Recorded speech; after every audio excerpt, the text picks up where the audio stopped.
Support for this episode of Judaism Unbound comes from the Oshman Family JCC in Palo Alto, California, whose vision is to be the architects of the Jewish future. The Oshman Family JCC is an incubator for new expressions of Jewish identity. It creates innovative Jewish learning, celebrations, and arts programs that inspire personal connections to people and ideas from across the Jewish world. Learn more at www.paloaltojcc.org. This is Judaism Unbound, episode 161, The Zohar.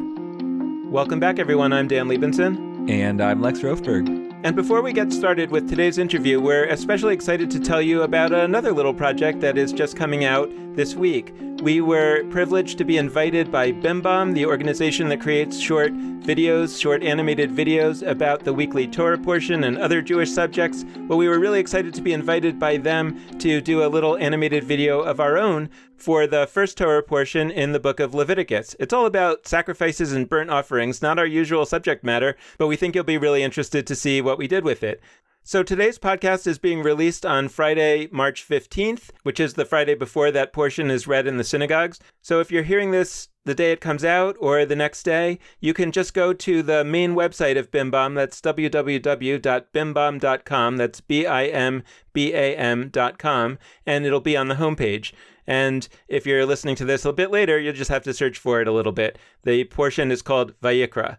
Now, let's jump into the second thing that we're really excited about, which is today's interview. Our guest today is Daniel Matt. He spent 18 years translating and annotating the Zohar, which is considered the major work of Jewish mysticism, or Kabbalah. His translation focused on the main part of the Zohar, which is a commentary on the Torah, and the ninth and final volume of this 18 years of labor was published in 2016 by Stanford University Press. In addition to his translation of the Zohar, Daniel Matt has published over a dozen books, including The Essential Kabbalah, Zohar, Annotated and Explained, and God and the Big Bang, Discovering Harmony Between Science and Spirituality. For 20 years, Daniel Matt was a professor at the Graduate Theological Union in Berkeley, California, and he's also taught at Stanford University and the Hebrew University of Jerusalem. We're really excited about two things having to do with Daniel Matt. The first is his translation of the Zohar, of course, and the second is an online class that he launched recently where he's going through the Zohar and teaching it from the beginning, ultimately to the end. The class has been incredibly popular online. He has hundreds of people attending both live and watching the videos if they're not able to attend live. You can sign up for the class in 6-week sessions, and if you pay for the class and you're not able to attend, you are given access to the videos. And if you want to join the class, but you didn't start at the beginning, you can still sign up for those earlier 6-week sessions and just watch the videos. It's a really exciting new way of teaching Judaism online, and as you can imagine, we're really excited about that. Anybody who's interested in joining the online class can go to the Stanford University Press website, www.sup.org/Zohar, ZOHAR/class. So it's pretty simple. We're really excited to welcome one of the world's experts in Jewish mysticism, Daniel Matt. Welcome to Judaism Unbound. It's a great honor to have you. Good to be here. So we're going to spend the bulk of our time talking about the Zohar, but I wanted to start actually with the surprise that you've become one of our brothers in the digital Judaism realm. So I'm curious really to know a little bit about how you launched your online Zohar class and what your experience has been in this new realm. Over the years, people have asked me, when I'd be teaching, where I'd be teaching, and people have been suggesting and urging me to offer something online. And I kept saying I'll do it at some point, and I just kept putting it off. On the eve of my birthday, I decided to go ahead and do it, just to start something new, to begin my new year of life with a new project. And people have been very responsive. It's been very exciting to me. And now it's really taking up a good amount of my time. There are sessions of series of 6 sessions. So we've completed the first one and are beginning now the second one. And how many Russian bots would you say have enrolled in the class? I think all the people who registered are real people. Well, what's actually really impressive about what you've done is that, Lex and I are very proud of how many people listen to this podcast, but it's free, whereas your class actually you have to pay for it, and I think you have hundreds of people registered, which is really astonishing and amazing and incredible and wonderful. And I'm just sort of curious a little bit whether you could reflect a little bit about the experience of teaching online and of kind of not only teaching online, but teaching a class with hundreds of people in it, which is one of the things that digital technology enables. And I'm just curious what the experience of being a teacher has been for you. Are there elements of that experience that you're kind of grappling with and thinking about? I guess one of the big challenges is just the range of people's learning. There are about 400 people signed up for the course. Less than half of those participate live. The other half, approximately the other half, watch it, on their own at their leisure on the video recordings. But of those people who are there, I know that some of them are ordained rabbis, some Orthodox rabbis, some people who are very learned, some people who have studied Zohar for years, and then there are people who don't have much background in Torah or in Hebrew. So I'm trying to navigate, between those extremes, those two poles, and that's definitely something of a challenge.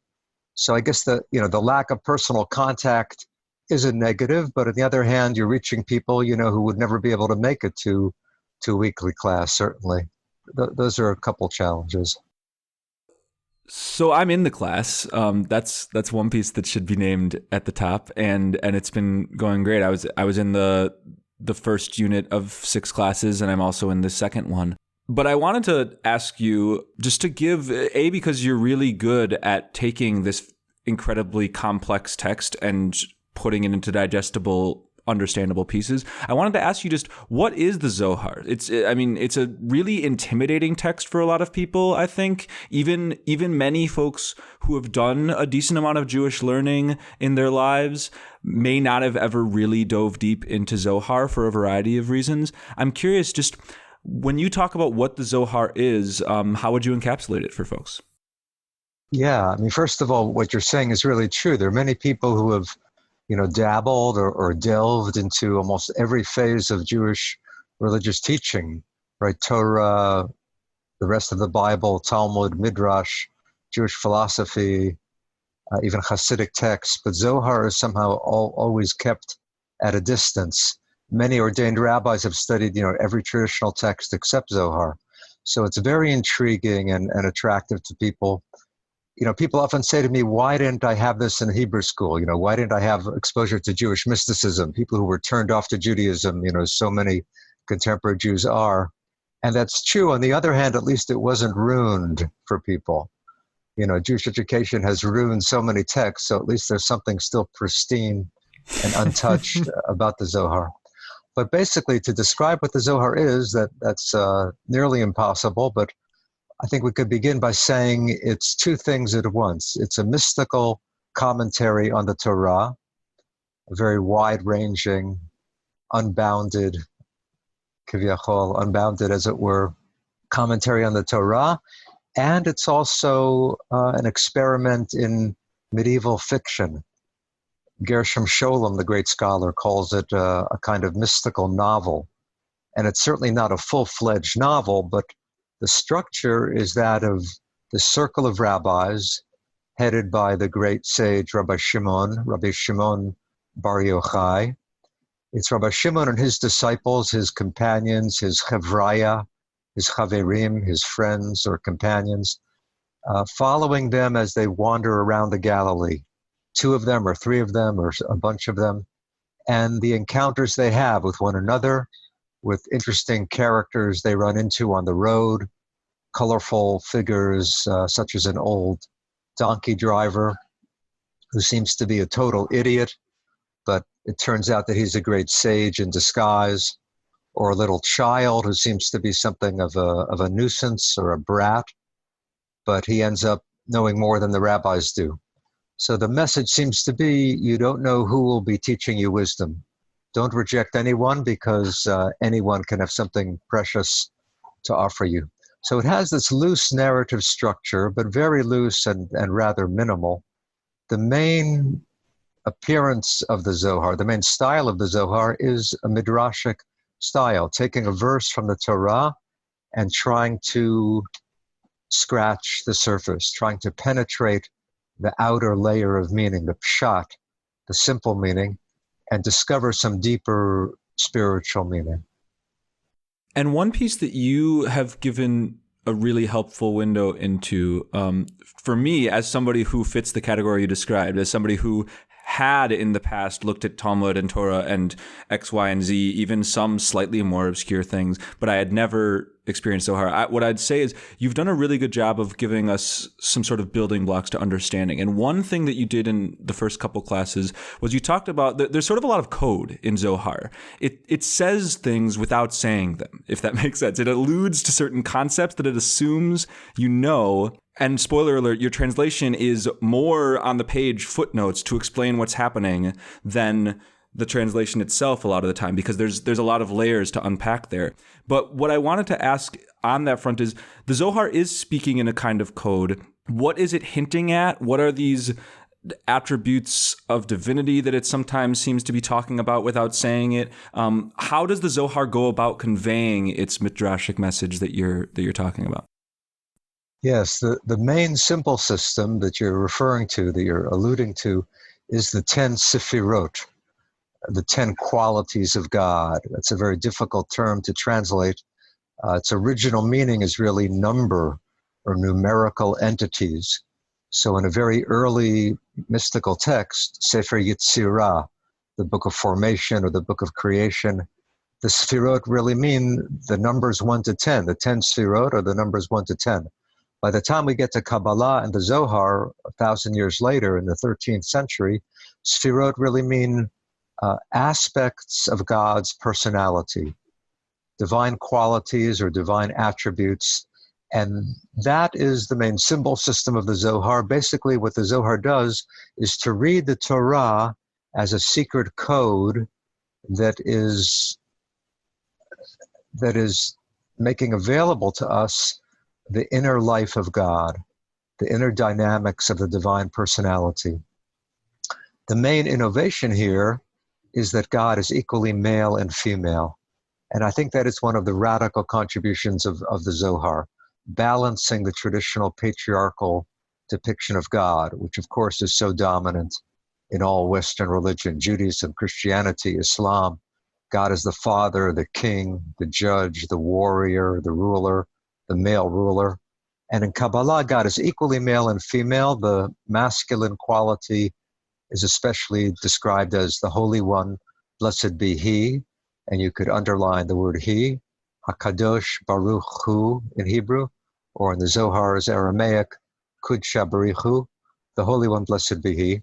The feminine is especially centered in the last of the 10 Sefirot, Shekhinah, the divine presence. But the union between the Holy One, blessed be He, and Shekhinah is the focus of the Zohar. You could say that's the central plot of the Zohar. The Zohar is a narrative after all, and the central plot in that narrative is the romance between the masculine and feminine halves of God. Their union is the goal of all of Judaism. The goal of Torah is to unite the masculine and feminine. What makes it especially interesting is that unity cannot come about, that the masculine and feminine halves of God cannot be joined except through human action. It's human ethical action, human virtue that stimulates the divine union. You could say that every mitzvah, every good deed is an aphrodisiac for the divine romance. So it's up to us to unify God, and in that sense, God needs us. God is incomplete without our active participation. That's a very radical notion too. You find it hinted at in earlier rabbinic Judaism, but as with many things in the Zohar, many of the radical ideas are hinted at, spoken about just in passing in the Talmud or the Midrash, and the Zohar turns them into major themes. So can we talk a little bit about the origins of the Zohar, and more than the origins, in a sort of scholarly who wrote it sort of way, although that too. But I also want to get into this question of sort of why and what was going on at the time. And so I'm thinking about a few things. One is that when you describe the main characters of the Zohar as Rabbi Shimon Bar Yochai and his friends, these are people who lived around the 2nd century at various points in the 2nd century, late 2nd century, I guess, and middle of the 2nd century. And the Zohar is written probably right in Spain in the Middle Ages. And so I'm curious, a few things, I guess. Number one, is there something that we know about the world of the people who put together the Zohar that we think led them to write this genre of Jewish book at that time? Number one. Number two, why did they sort of retroject it into these 2nd century rabbis' stories? And I guess the question that goes between those two is there something real that we know that was happening in the 2nd century, in there, which is basically the dawn of rabbinic Judaism? Was there really kind of a mystical core that perhaps, like you said earlier, was hinted at in various ways and really was a very significant thing, but that wasn't written about in detail back then? And these Middle Ages folks are actually reaching back from that in a very authentic way? Or is it really more of a retrojection that for some reason they're connecting these two eras? That is such a fascinating aspect of Zohar. When it was written, who wrote it, how did it appear or reappear? And of course, all traditional Kabbalists believe that the Zohar does go back to the 2nd century and that it was composed in the circle of Rabbi Shimon Bar Yochai. Rabbi Shimon, the son of Yochai, a very famous figure in the Mishnah, who appears frequently in the Mishnah and the Talmud and the Midrash. He was one of the great students of Rabbi Akiva. So the Zohar is attributed to Rabbi Shimon and his circle, and yet scholars are pretty much agreed that it was written over a millennium later, perhaps incorporating some earlier texts. But basically, I feel, and most scholars of Kabbalah, most academic scholars of Kabbalah would agree that the Zohar was composed largely or totally in Spain in the 13th century. So that's about an 1100-year gap. 2nd century Palestine, Rabbi Shimon, 13th century Spain, probably in the circle of Moses de Leon. Moshe de Leon, who was a Kabbalist living in Spain in the 13th century. We don't know too much about him, but he did write other books in Hebrew, whereas the Zohar, which I think he largely composed, is written in Aramaic. So there are a couple of questions here that you raise. Why did he attribute this book to the ancient Rabbi Shimon? If he wrote the book in the 13th century, why not come out and admit authorship? Most authors are very proud of what they've written and they want to have their name on the book. I think there are probably several factors involved. Partly, he wants these ideas to be accepted. He wants to transform Judaism. He has a new understanding of divinity, of Torah, of Israel's role in the world. And he wants this to be accepted as the deepest layer of meaning in the Torah. If he had come out and said, I have an idea, God is a woman, it might not have gone over so well. But now the romance of Shekhinah and the Holy One, blessed be He, is being taught, is being promoted by the ancient sage Rabbi Shimon. So the Zohar became accepted. It became known as HaZohar HaKadosh, the Holy Zohar, because people really did believe it went back over a millennium earlier. As to the 2nd century and what's really going on in spiritual Judaism and mystical Judaism back then, a millennium before Kabbalah officially begins, you might say, there certainly is an ancient stream of Jewish spirituality, and you might say of Jewish mystical search. After all, what is mysticism? Mysticism is direct contact with God. The mystic isn't satisfied with simply carrying out the divine commands. The mystic wants direct contact with this ultimate reality. So if that is what we mean by mysticism, then you have direct contact with God, certainly in the Bible itself, certainly in the Torah. Moses encounters God at the burning bush. In the rabbinic period, that takes the form of contemplating the secrets of creation. In other words, trying to figure out how did God's power manifest itself in creation. How did God bring about the creation of the world? That's considered an esoteric field of study. And the other major field of study is Ezekiel's vision of the chariot, that wild description in the opening chapter of Ezekiel, where the prophet, around the 6th century BCE, has a vision in Babylon of God enthroned in heaven, being carried through heaven in a whirling chariot, carried by angels.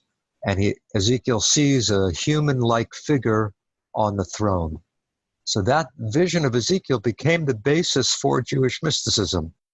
So in the 2nd century, Rabbi Shimon and his teacher Rabbi Akiva were likely involved in that kind of mystical and spiritual search.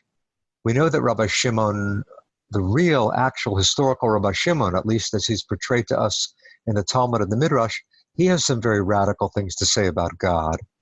And some of his teachings do become central themes in the Zohar. Rabbi Shimon said, if we acknowledge God, then God is really God. If we do not acknowledge God, as if it were possible, he is not God. So to say that we have the power to determine whether God is really God, that's certainly a radical theological insight. And that too, I think, contributes to the Zohar. And can you talk a little bit about what was going on in the time of De Leon and in Spain at that time? Was this a time of mystical happenings in Christianity or in Islam at this time? Or was this a specifically Jewish phenomenon that was happening at that time? Or was it simply just something that happened in a small circle of mystics that was not necessarily connected to things that were happening in the larger world? Yes, I think it's very important to understand the historical context. And that's something you miss if you insist on attributing the Zohar to Rabbi Shimon. If the Zohar was really written back in the 2nd century, it's hard to understand certain things in the Zohar.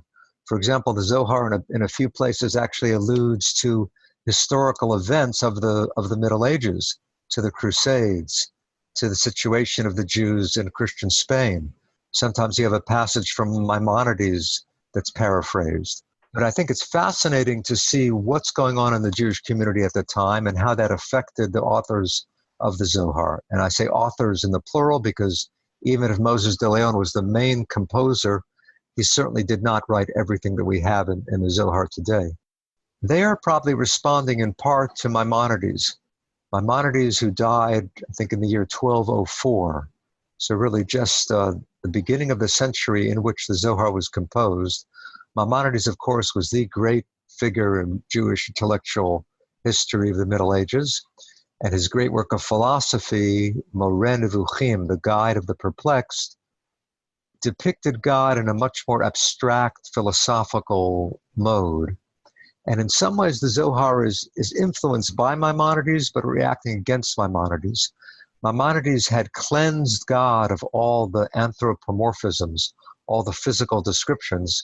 But in doing so, Maimonides made God so abstract and so removed, so ethereal, that it was difficult to have direct contact with that presence. After all, how can you call out in prayer to the first principle, to the abstract cause of causes? Maimonides seemed to sacrifice the living, dynamic, approachable God of religion. And the Zohar in some ways is fighting to preserve that. And yet, the Zohar is influenced by Maimonides. We spoke about the 10 Sefirot, the 10 qualities of God, and the masculine and feminine nature of God. Maimonides would certainly turn over in his grave. I think he's turning over in his grave right now as people speak about those physical aspects of the Sefirot. But beyond the 10 Sefirot is the ultimate reality of God, Ein Sof, the infinite. And this really is perfectly in line with Maimonides' conception. He doesn't call God Ein Sof, the infinite, but his description of God is really very close to what the Kabbalists mean by using that term Ein Sof. So they're influenced by Maimonides and yet reacting against some features of his teaching. There's a fascinating historical fact that we find. The oldest copy in the world of the Guide of the Perplexed in Hebrew. Maimonides wrote that in Arabic, but it was translated into Hebrew already during his lifetime. And the oldest copy that exists anywhere in the world that we're aware of is in a library in Moscow. And at the end of that manuscript of the Guide of the Perplexed, the scribe writes, I have written this copy for Rabbi Moshe ben Shem Tov de Leon. In other words, the oldest copy we have of the greatest book of Maimonides' philosophy was actually written for the author of the Zohar. Whoa. People often contrast the Guide of the Perplexed and the Zohar as opposites, and here we see there was a link. It's an example of the close link between those two. That's blowing my mind. That's really cool. I want to hold the word radical that you've used a couple times, and I want to do it because it's something we strive to be, but it also happens to have the convenient fact of, I think, being true in this case. And I even want to throw in another word that may be more debatable, but in a certain sense, and Moshe de Leon might yell at me for this, I feel like the Zohar is kind of heretical. At least it's heretical with respect towards certain texts we see as canonical in Jewish tradition. And what I mean by that is one of the first bits of Zohar there is, and one of the first bits that we went through in your class, literally goes to the first verse of Torah, Bereshit bara Elohim. In the beginning, God created the heaven and the earth. And it redefines literally the basic meaning of what that is, or maybe from its perspective defines what the meaning is, but it certainly redefines it when you compare its definition to how others have conceptualized it. And it's not like a rare instance. All throughout the Zohar, there's these interpretations that really stretch a more expansive idea of what the text even is. And it even sometimes makes letters and words sort of like tangible objects themselves. And I'm thinking of, there's a text in the Zohar that I think might have been in between some of the ones we looked at in your class, but I found it fascinating, where each letter of the Torah was like auditioning to be the first letter in the Torah. And Bet wins, the second letter of the alphabet wins, and it's the first letter of Bereshit, which links to that first sentence. And I found it so fascinating that every single letter gets a life of its own, which allows for every single letter to have like its own radical meaning that might not be at all the meaning of the broader word or the meaning of the broader sentence. So I guess I'd love to hear your take. Like, is the Zohar heretical? Should we see it as a radical departure? Should we see it as a group of people that were like, no, the rest of you are learning this wrong. Here's the correct way, or here's a different way to do it? Or should we see this as perhaps more of a moderated kind of Jewish text that is maybe in line with others of its time period? We're really getting to the core of the Zohar here. Let's start with the word Kabbalah. Okay, Kabbalah literally means receiving. So it refers to ancient teachings that are received and handed down over the ages. On the other hand, it also means being receptive, being open to new teachings and new understanding, and even a radical rereading of that tradition. So we're talking here about new and ancient. And it's amazing that the Zohar describes its teachings in that paradoxical sense as new ancient, simultaneously. The Aramaic is milin chadatin atikin. The Hebrew would be milim chadashot atikot, new ancient words. That's how the Zohar describes its own teachings in a number of passages. Probably 5 or 10 times in the Zohar you find that phrase, new ancient words. So what does that mean? These are teachings that are simultaneously new and ancient in a number of senses. First of all, they claim to be ancient, right? The basic claim of Moshe de Leon is that he's not the author, he's simply the scribe, and he's copying down teachings that really go back to a millennium earlier. So anytime that he's accused of offering a radical new teaching, or as you say, Lex, a heretical teaching, his response is simply, I'm not the author. I'm offering you ancient wisdom. So the ancient guise of the Zohar is vital to his whole project of transforming Judaism. The Zohar really is a radical new teaching, but it's in the form of ancient wisdom. So that new ancient oxymoron, that new ancient paradox is central to his whole strategy. The Zohar is radical, I would say certain teachings in the Zohar sound as if they're heretical. You pointed to one, which is certainly one of the most dramatic and surprising, shocking statements of the Zohar, interpreting the opening words of the Torah. In the beginning, God created. The Zohar reads those hyper literally, I would say, more literally than they're even intended. After all, Bereshit, in the beginning, bara, created, Elohim, God. So the first three words in Hebrew, Bereshit, bara, Elohim, we think that they mean in the beginning God created, but the actual literal meaning is what? In the beginning created God, or in the beginning it created God. Now, obviously, the simple meaning of the text is that God is the subject. In the beginning, God created. But the Zohar wants us to look at those words in a radically new way. Bereshit can also mean with beginning, because the preposition be can mean in or with. And the divine name Elohim, God, can refer to one of the Sefirot, one of those specific qualities of God, specifically Bina, the Divine Mother. So what does the verse now mean? With beginning, the unnamed source created God. The unnamed source is the unnameable God, the infinite God, the ultimate reality of God, Ein Sof. So now the opening words of the Torah outline the beginning of divine emanation. With the primordial beginning, Ein Sof emanated, created, emanated Bina, the Divine Mother. So this sounds shocking. What is the Zohar saying? How can you say that God was created? It's certainly heretical to say that God was created rather than that God was the creator. But I think the Zohar is really offering us a critique of traditional theology here. In other words, what we think of as God is not the ultimate reality of God. The ultimate reality is the unnameable, the infinite. What we think of as God is a later stage in that process of the divine unfolding. Now, it's interesting that the Talmud itself cautions against reading the opening words of the Torah in the literal order in which they appear.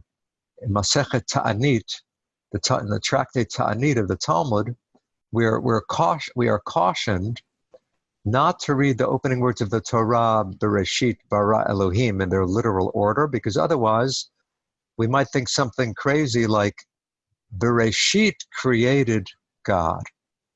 The word Bereshit itself, or that primal beginning, created God. So the Talmud says, don't translate it literally, translate it according to its pshat, its simple, understood meaning. The Zohar does exactly what the Talmud says not to do, and it translates the words in their literal order. And that is one of the bold contributions of Zohar. So a couple questions.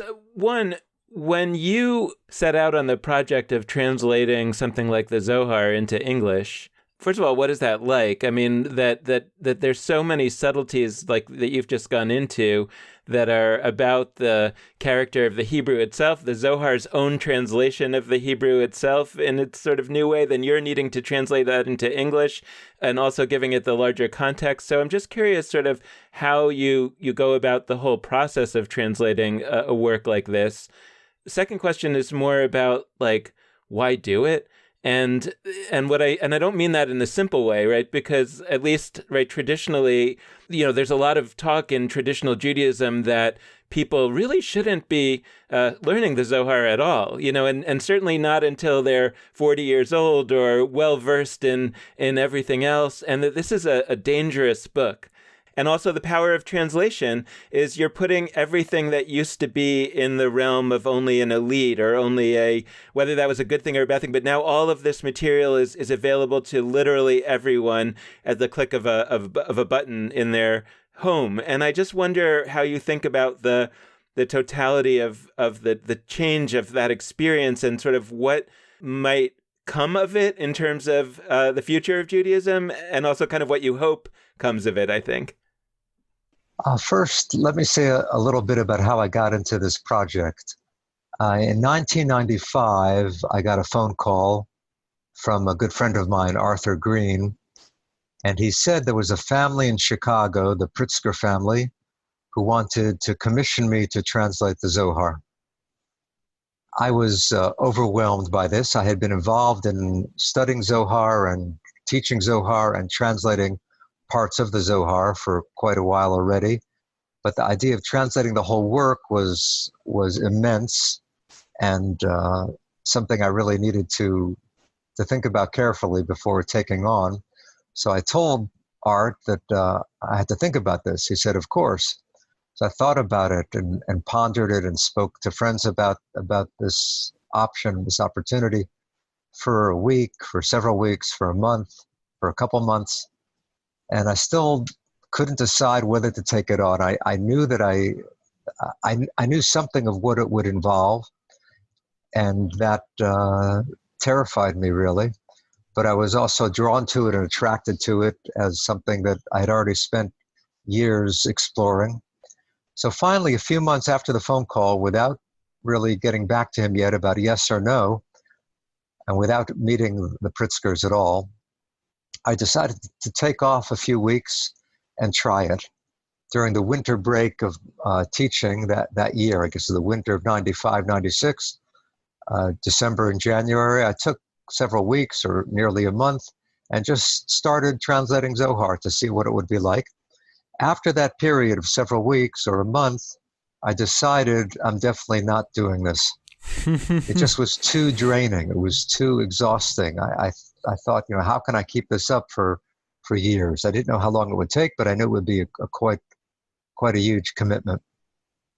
So I spoke to Art and said, look, this is an amazing opportunity, but I just have to say no. He said, I understand, but why don't you just meet with the Pritzkers and tell them no? So that was my mistake. I agreed to meet with Margot Pritzker, and she was, Margot Pritzker was the woman in the family who had fallen in love with the Zohar. She had studied the Zohar with an Orthodox rabbi in Chicago, Yechiel Pupko, and they had studied various texts in Judaism, the weekly Torah portion, Midrash, and then they delved into Zohar a little bit in the English using the older Sonsino translation. And after a while of studying it, one of them said to the other, either Rabbi Pupko said to Margot Pritzker or vice versa, let's do a new translation. They were dissatisfied with that translation. So we finally met, and I basically went into the meeting trying to talk Margot out of the project. And at one point she said, I realize you don't want to do this, but if you did do it, how long would it take? And I said, 12 to 15 years. And Margot Pritzker said, you're not scaring me. And somehow when she said that, it was as if something flipped inside of me. Maybe I heard it as kind of a dare. She was saying, I'm not scared. How come you're scared? So I blurted out, okay, I'll do it. And from that point on, that's really how and when the project began. So going to your questions about why to translate this and how it was translated, how did I proceed in translating the Zohar, I decided soon after beginning the project that I needed to consult manuscripts of the Zohar. I didn't simply translate the printed text, the standard printed edition. I had access to manuscripts of the Zohar, which are scattered among dozens of different libraries, but almost all of them are on microfilm in Jerusalem. I had access to those manuscripts, and as I began to check, I found that there were better readings in the manuscripts than in the printed edition. Why is that so? Because every scribe who copied over the ages added and changed the earlier wording. Sometimes scribes would try to explain a phrase which seemed very cryptic in the Zohar. A scribe might put in his own 2 cents. So the printed edition that we have really represents hundreds of years of scribal accretion, of scribal additions to the original text. So what I did was to reconstruct the Aramaic text of the Zohar based on these manuscripts and translate from that reconstructed text. It resembles the standard printed Zohar most of the time, but when it doesn't, it really preserves for us something closer to the original. As to your question, why make this available and something of the dangers of making it available? Many of us are familiar with that notion that you should not study Kabbalah until you've reached a certain age, until you've mastered the earlier phases of Jewish tradition, the Bible, the Talmud, the Midrash. Why make this text available to anyone who can open a book or purchase a book? Or now, why make an online course available to anyone, even if they don't have the required background, even if they haven't reached the appropriate age? First of all, something about that age. We often hear the age 40. The great Kabbalist Moses Cordovero says 20, that one should be 20 before delving into Kabbalah. I think the point is that you should reach a certain level of maturity before delving into these teachings. Now, why is that? Why the restrictions on studying Kabbalah? I think the main reason is the power of the spiritual teachings. They make you question some of your basic assumptions about Torah, about tradition, about God. If God is within me, if I can contact God directly, then how do I relate to tradition? Why should I follow the standard laws of tradition when I can have direct access to God? So the notion that you can contact God directly, that you can have a vision, that you can have a message from the divine, that's certainly a challenge and potentially a threat to religious authority, to rabbinic authority. And that explains something of the restrictions on studying Kabbalah.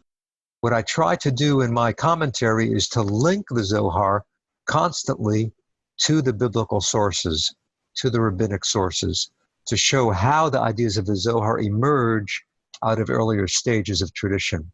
That the Zohar is not something invented out of the blue. It's part of the stream of Torah and part of the evolution of Torah.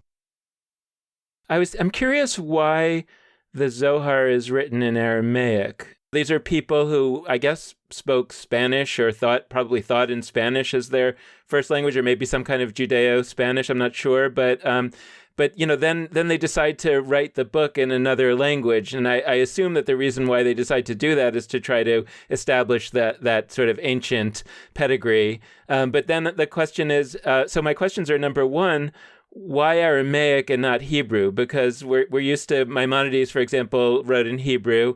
The Mishnah, which was the first book of the Talmud, basically was written in the end of the 2nd century, and it was written in Hebrew. And so I would imagine that if you're trying to put out a book and make the claim that this was written or this originated around the same time, you would put it in the language of Hebrew of the Mishnah and not the language of Aramaic, which was the language of the later part of the Talmud, the Gemara. And B, what do we think about the fact, when we think about translation, that in a certain way, even though the book was originally written in Aramaic, in a certain sense it was probably a translation in its own right because it was being written in Aramaic by people who didn't actually speak Aramaic as a first language. So in some sense, the ideas that are in their heads are being put on paper in a different language. And so in some way, you could almost imagine the act of translating that to be almost a tikkun, a repair, a return to, as opposed to some kind of doing something wrong to the text by translating, which is a lot of times, I think, how people think about translations. Aramaic is an essential quality of the Zohar. The Zohar would not be what it is without the Aramaic. So first of all, why was the Zohar written in Aramaic? So they could have written it in Hebrew, they could have written it in Aramaic. Most Jewish books at that point were written in Hebrew. The Zohar stands out by being written in Aramaic, and the Aramaic makes the Zohar more cryptic. If it were written in Hebrew, it would be much easier to understand. So the Aramaic not only makes it look old, it also makes it more difficult to penetrate. And the Zohar is intentionally cryptic. It's intentionally perplexing. So the Aramaic is an essential element in that approach, in that strategy.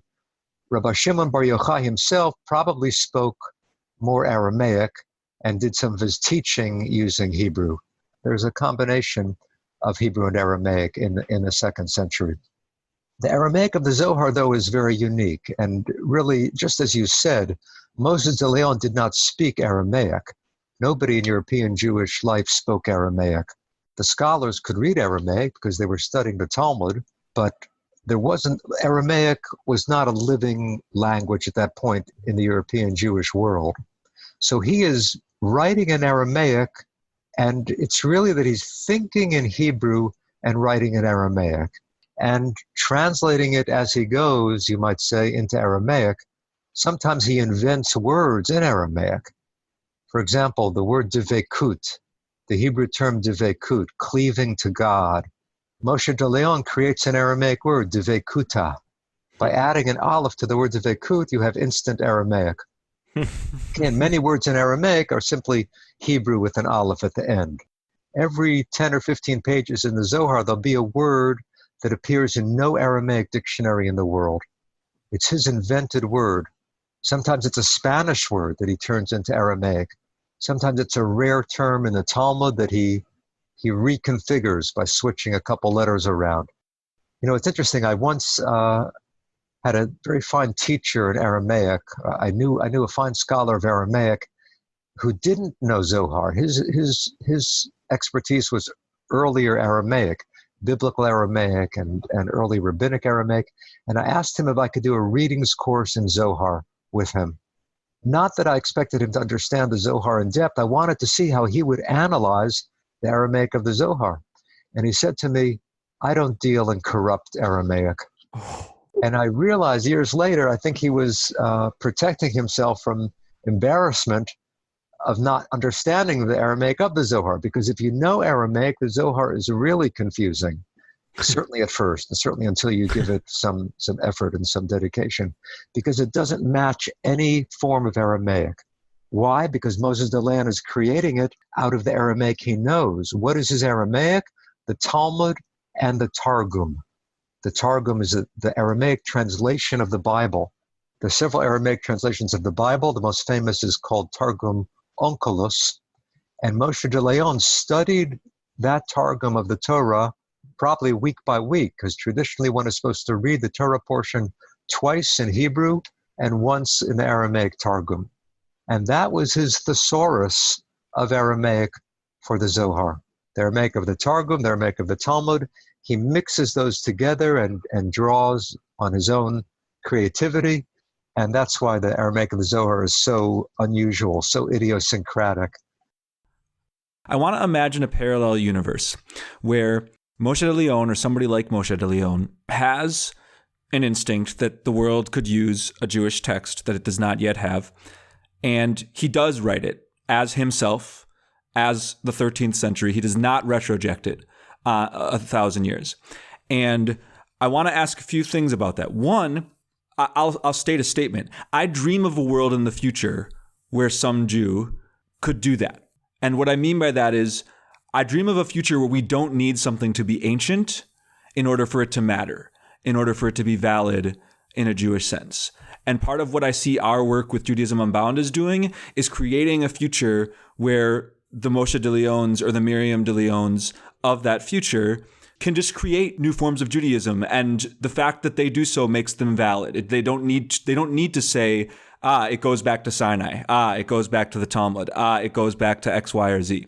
So my question from that is, do you also share that dream? And it's okay if you don't. I mean, like, do you think that we could benefit from a world of Judaism or a broader world where precedent, where ancientness is less necessary to make something hold weight in our minds, in our hearts, in our souls?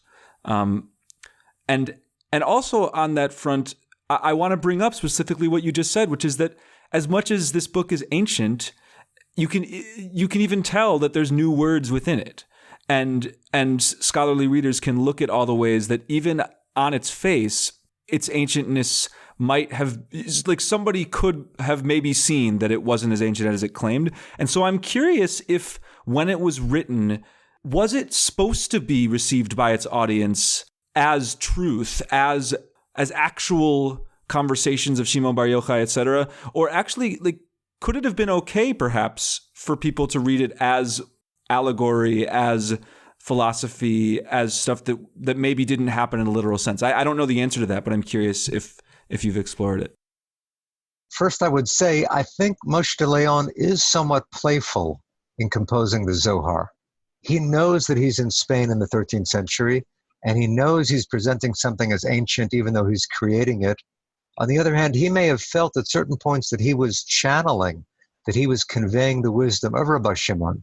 Maybe he imagined that he was in touch with Rabbi Shimon, or even a reincarnation, a Gilgul of Rabbi Shimon. Which he may really have felt at times that he was more of a medium than the originator of this material. Of course, that takes us to the whole question of all creativity. Many creative artists would say that they're not doing it. They're right. The muse is speaking through them. They're inspired by something beyond their normal self. So I think Moshe de Leon reaches a state where he's beyond his normal consciousness, and he really feels he is a channel for the divine word or for the ancient wisdom. And then he comes down from that state and he does some very careful, conscious editing. So I think he moves between those two states of mind. Now it's interesting, there are books where Moshe de Leon comes out and says exactly what you're suggesting. He says, I, Moshe de Leon, am writing this book in the year 1293. Say he gives the Hebrew date corresponding to 1293, 1287, 1295 in Guadalajara, Spain that is, not Mexico. And then he goes on to present Kabbalah. Now those books are not bestsellers. Okay, they have been printed, they have been reprinted. Scholars of Kabbalah study them. They're fascinating to read alongside the Zohar, because here you have the author of the Zohar writing books that he admits having written. And what does he do in those books? He quotes from the Zohar. He translates parts of Zohar, phrases, lines. He translates or paraphrases little bits of Zohar into Hebrew. These books, after all, written in Hebrew, not Aramaic. And how does he introduce the Zohar? I have seen in the words of the ancient ones. Whereas he's presenting the Zohar as ancient wisdom. You might say he's promoting the Zohar. But there's a kind of playfulness there too. I would certainly agree with you that it's fine. It's at least as good. Maybe in some ways it's better to come out and say, I have a new idea. This is what I propose. I see Judaism in a new light. And many people are doing that today. I think that's wonderful to encourage and something we can learn from. But there are always going to be many Jews, many Christians, many Muslims, many Buddhists, many Hindus who want the ancient wisdom, who want the ancient teachings, who people who attribute more value to something that's old. I think we should balance the old with the new. You've hinted and even at some points gone a little bit into this already, but I wanna ask about gender a little bit, because I'm torn in multiple directions with the Zohar's approach to gender. On the one hand, I think it's undeniable that there's a hugely important step that it took by creating a feminine, or maybe not creating, but by establishing and using throughout its text a feminine God alongside masculine God, or attributes of God, whatever language we use. I also am challenged because in the work of applying it to today's world, I'm challenged because in addition to establishing a real and deep and beautiful femininity in God, it assumes that men are attracted to women, and it maps a lot of its language sexually and otherwise onto that assumption. So it makes it challenging in a world where there are plenty of gay and lesbian folks, and in a bigger sense where there's transgender folks and non-binary folks who don't fit quite as neatly into those categories. It challenges us to think about how those assumptions might be further shifted or further unpacked, or how we could map them now. But I also am curious if you think that there might be ways that the text does allow for some of those more expansive reads, even if the assumptions it had were probably different from the ones that we have today. I think we should be honest about the Zohar, what it does and what it doesn't do. So, for example, the gender role that it depicts, the feminine is perceived as very passive, right? Shekhinah is the last of the 10 Sfirot. She receives the flow of emanation from above. The Zohar likes to describe her in this phrase, Leitla migarma klum. She has nothing at all of her own. The other Sfirot have specific qualities. Shekhinah receives them passively and then conveys them to the world. On the other hand, there are times when the Zohar describes Shekhinah as very active. She rules over the world. She takes on the title of Melech, king. Even though she's feminine, she becomes the Melech in terms of the world below. So there are cases in which the Zohar seems to go beyond the normal gender categories. But in general, we have here a depiction of 13th century gendered society. And yet, underlying this is an androgynous figure, right? There's an androgynous depiction of the Sefirot. They are masculine and feminine, not as separate entities. The masculine and feminine are the two halves of this primordial Adam. We should really say primordial Adam and Eve. And you could say this is radical to say that there's a masculine and feminine aspect of God, but in another sense, it reminds us that in Genesis describes God as creating the human being in his image, and then immediately says male and female. Male and female describes the divine image. This is another example of how the Zohar is very radical, but it's most radical in the sense that it shows us right in the Bible itself, you have these radical ideas. So it does enable us to imagine a different way of relating to one another. If androgyny is at the base of our identity, if God herself and himself is androgynous, then maybe we have to be open to new ways of appreciating human sexuality. One other thing, although the Zohar is certainly not open to homosexuality, on the other hand, you do have very close male bonding in the Zohar. There's an ecstasy of the chevraya, of the companions being with one another. And one can't help but wonder whether there was some very intimate male bonding. Elliot Wolfson has written a little bit about this, the scholar of Kabbalah. And the Zohar is so suggestive at certain points, it's hard to know whether there possibly was homoerotic activity among the Chavraya.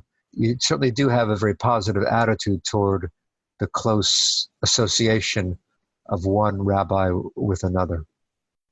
Thank you so much, Daniel Matt, for joining us. It's been a fantastic conversation. Wonderful to explore Zohar with both of you. And thanks so much to all of you out there for listening. We hope you've enjoyed this episode, and we hope that you'll tune into more in the future. We want to close out this conversation by encouraging you to be in touch with us, and there are a wide variety of ways that you can do that. First, you can head to our Facebook page, Judaism Unbound. Second, you can go to our Twitter feed at Judaism Unbound. Third, you can go to our website, judaismunbound.com. And last but not least, you can hit us up via email at dan@judaismunbound.com or lex@judaismunbound.com. The last request we like to make is that you can always support us with a financial donation, and we really deeply appreciate it. You can do that through either a monthly recurring gift or a one-time donation at judaismunbound.com/donate. So thanks so much for listening, and with that, this has been Judaism Unbound.